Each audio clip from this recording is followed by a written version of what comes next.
Back to Morning Joy, where truth matters. I'm Keith Downey, your host, and today we're talking to Patrick Blonski. He's a filmmaker, author, and runs a podcast called Holy Seven, which explores symbolism and the importance of stories. His most recent work includes his poetry book called A Mint, a Siren, and the Logos, along with being a crew member on the film called Triumph of the Heart, hitting theaters on Lent of 2025. Good morning and welcome to the show, Patrick. Good morning. Thank you for having me on. Oh, absolutely. Thank you for joining us so early in the morning. But for those who are not familiar, Patrick, could you maybe briefly tell us what Triumph of the Heart is and how you became a part of the production? Yeah. Excuse me. So Triumph of the Heart is about St. Maximilian Kolbe's time specifically in the cell with the other men that were in there with him. So the way we think about St. Maximilian Kolbe, usually when we tell the story, right, is like he was in Auschwitz. He volunteered his time to replace with another man that had children. Some things happened in the cell, and he died. You know, the lethal injection. He died and he became a saint. And there's kind of a mystery of what possibly could have happened in that cell. And so Anthony explores through what the secular world is going through right now, through the different other men, and how Kolbe probably what could have happened in that cell. And so the point is to bring hope and kind of like brotherhood and stuff to people through, you can say, the lens of St. Maximilian Kolbe. I was specifically the first AC, first camera assistant, which means that I was pulling focus. So when the camera's moving, I have a little dial and I spin it to make sure everything is sharp all the time. And I also served as second camera operator. If we were pressed for time or if we needed more coverage on a certain scene, I would operate the second camera on the set.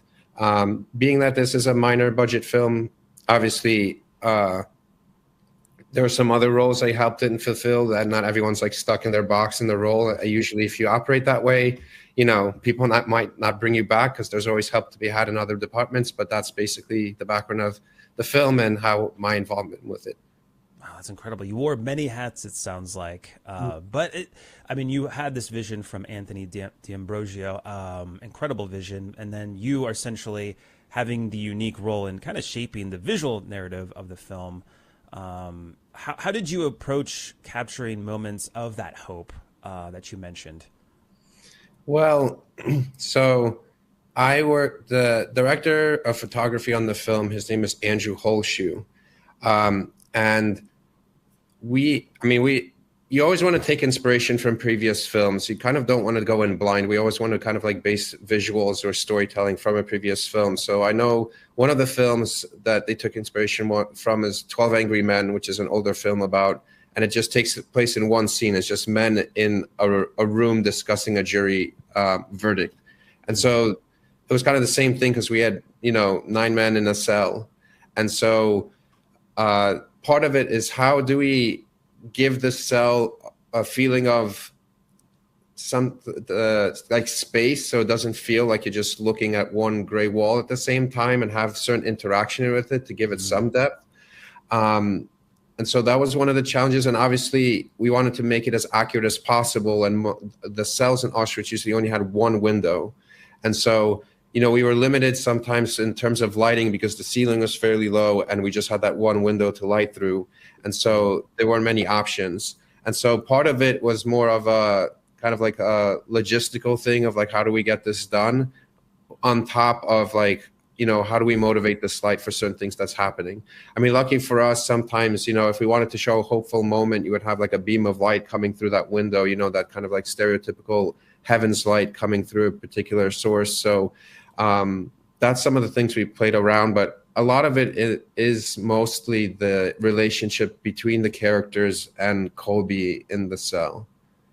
That has to be difficult, having it just be in one location and trying to find ways to not make it so dull.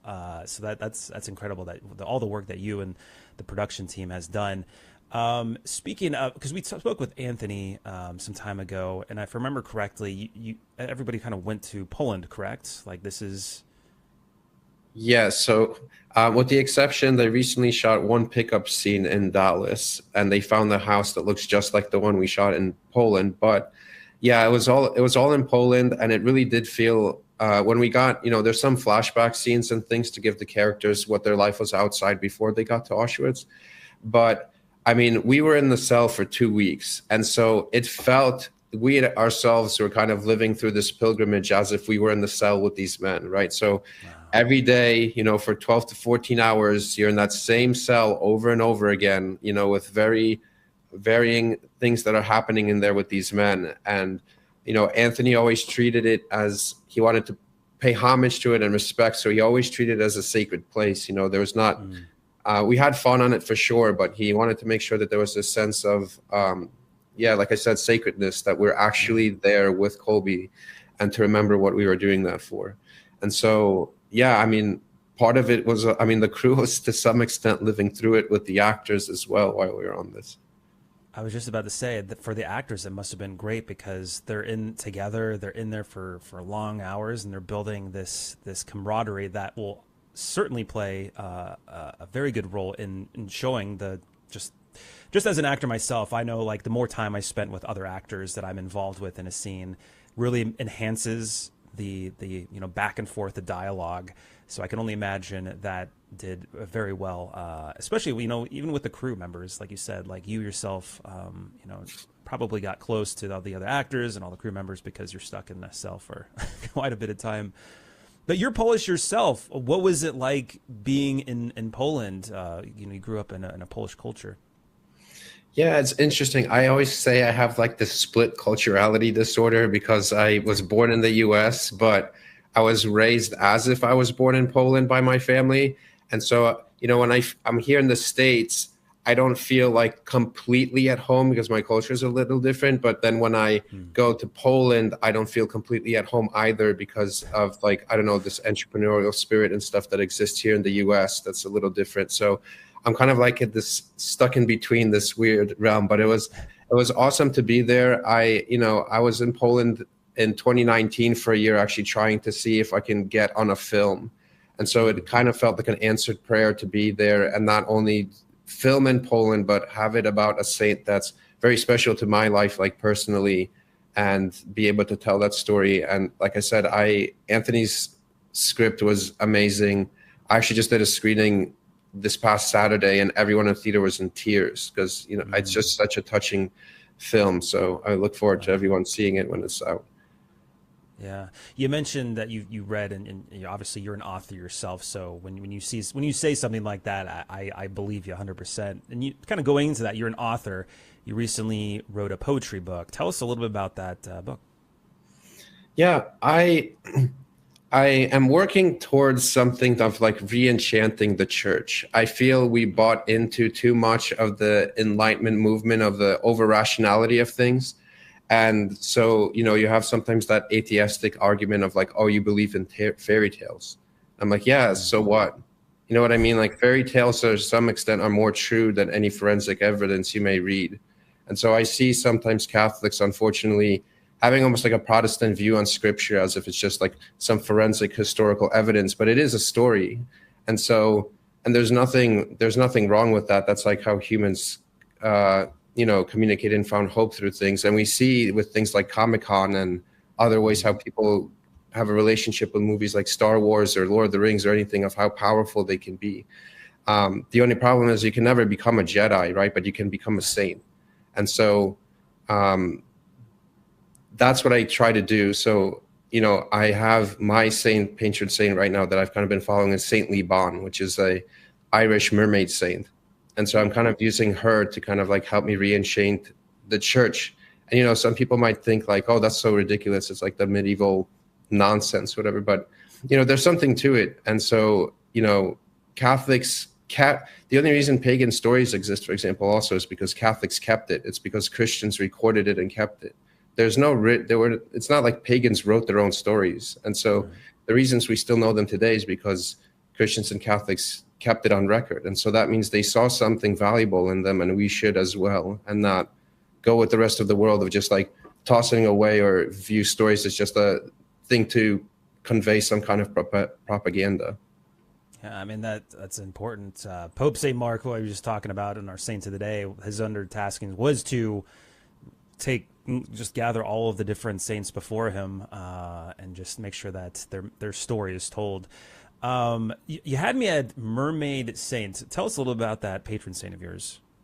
Yeah, so she obviously this is a very ancient saint. The only real icon existing is a small stone tablet, and it's a it's a mermaid woman with a halo around her. And the story goes something along the there was a flooding in her town, and there was like a cavern she escaped through. There was like a pocket, and a witch granted her basically long life, like immortality. I think she could live for like 3,000 years or something.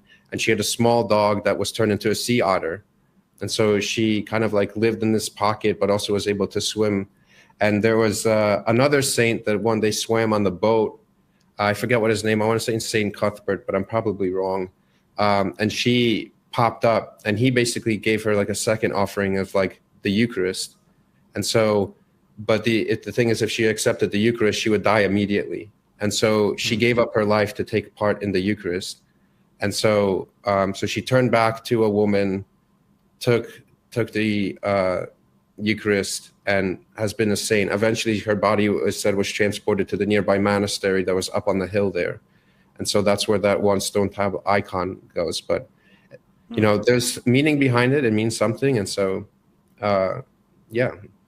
Yeah, I think we can all take, as far as all of the stories of the saints, like there's so many good truths that we can take away and add to our lives. And I think that's the beauty of our heritage and our traditions of just the rich Catholic faith. So good. My goodness. Thank you so much, Patrick, for joining us this morning. Really appreciate you. And we'll make sure to keep an eye on Triumph of a Heart coming out in Lent 2025. Thank you so much, Patrick.